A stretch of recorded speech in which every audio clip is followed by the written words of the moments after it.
Pleasant day to everyone. Today, we're going to discuss communities and biomes. Communities in an ecosystem, types of biomes, aquatic ecosystem. For our first topic, we're going to talk communities in an ecosystem. With the following objectives. Identify factors that limit the existence of a species to certain areas. Describe how and why different communities form. Compare and contrast biomes on Earth. If you look closely at a square meter of healthy green rice field, you will discover that hidden in the grass population there are also population of weeds, beetles, and other insects, earthworms, and shrub. There may also be twigs, seeds, and maybe a bird feather, along with soil and moisture. Not so visible are the population of bacteria and fungi that outnumbered all the other organisms. This community is alive, and each population or factor that in it contributes something important to the life of the rice field. We define community as a collection of interacting population that inhabit the common environment. It is a composition of abiotic and biotic factors that interact and result in conditions that are suitable for life for some organisms and unsuitable for other organisms. There are also some limiting factors. Factors that affect an organism's ability to survive in its environment, such as the availability of water and food, predators, and temperatures, are called limiting factors. A limiting factor is any biotic or abiotic factor that restricts the existence, numbers, reproduction, or distribution of organisms. High elevations, low temperatures, strong winds, and soil that is too thin to support the growth of anything more than small, shallow-rooted plants, mosses, ferns, and lichens are all limiting factors. Other common limiting factors are the following: sunlight, climate, temperature, water, nutrients or food, fire, soil chemistry, space, and other organisms. Factors that limit one population in a community may also have an indirect effect on another population. For example, a lack of water could restrict the growth of grass in a grassland, reducing the number of seeds produced. The population of mice dependent on the seeds for food will also be reduced. What about the hawks that feed on the mice?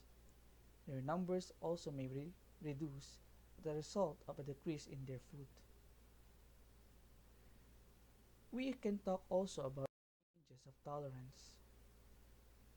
Corn plants need 2 to 3 months of warm sunny weather and a regular supply of water to reduce or to produce a good yield. Corn grown in the shade or during a long dry period may survive, but probably won't produce a marketable crop. The ability of an organism to withstand fluctuations in biotic and abiotic environmental factor is known as tolerance.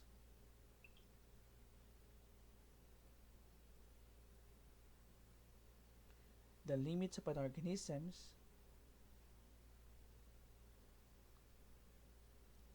tolerance are reached when the organism receives too much or too little of some environmental factor.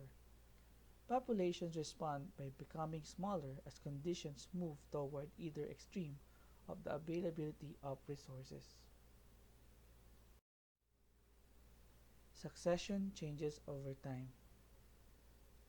Ecologists refer to the orderly natural changes and species replacements that takes place in the communities of an ecosystem as succession. Succession occurs in stages. At each stage, different species of plants and animals may be present. The conditions at each stage are suitable for some organisms, but not for others. As succession progresses, new organisms move in. Others may die out or move out. Succession often is difficult to observe. because it can take decades or even centuries for one community to succeed another. There are two types of succession: primary succession and secondary succession. Primary succession: the colonization of barren land by communities of organisms is called primary succession. Primary succession takes place on land where there are no living organisms. For example,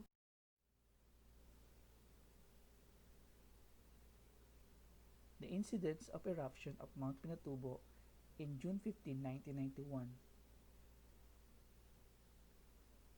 Lava flowing from a volcano destroys everything in its path.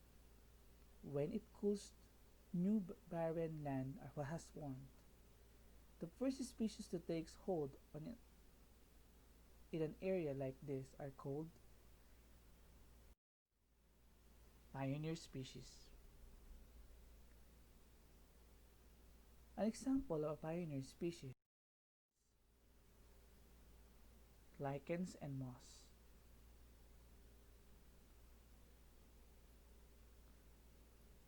Lichens, which is a combination of small organisms, is a pioneer species. It can eventually die, and decaying lichens along with bits of the sediments in cracks and crevices of rocks make up the first stage of soil development. In time, new soil makes it possible for small weedy plants, small ferns, fungi, and insects to become established. As these organisms die, more soil builds. Seeds carried by water, wind, or animals move into these expanding patches of soil and begin to grow. At some time, primary succession slows down and the community becomes fairly stable or reaches equilibrium. A stable, matured community that undergoes little or no change in species is a climax community. A climax community may last for hundreds of years. Stability or equilibrium does not mean that stops. Change is dynamic, as the number of species may rise and fall in an area. Over time, however, the changes are balanced so long as nothing drastic such as fire happens to the area.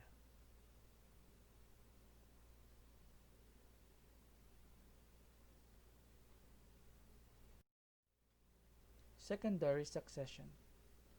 What happens when a natural disaster such as a forest fire destroys a community?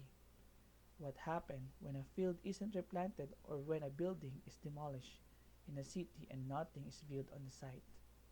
The secondary succession begins. Secondary succession is defined as the sequence of changes that takes place after an existing community is severely disrupted in some way. During secondary succession, as in primary succession, the community of organisms inhabiting an area gradually changes. Secondary succession, however, occurs in areas that previously contained life and on land that still contains soil. Therefore, the species involved in secondary successions are different from those in primary succession because soil already exists, while secondary succession may take less time than primary succession to reach a climax community.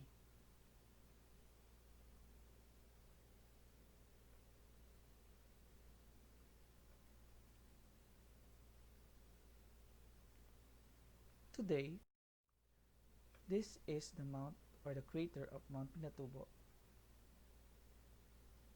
It was being replaced by some of the organisms that is part of the secondary succession. Again, we are done discussing communities and biomes with the topic communities in an ecosystem. The following lesson will be all about the types of biomes and aquatic ecosystem. See you next time, and thank you.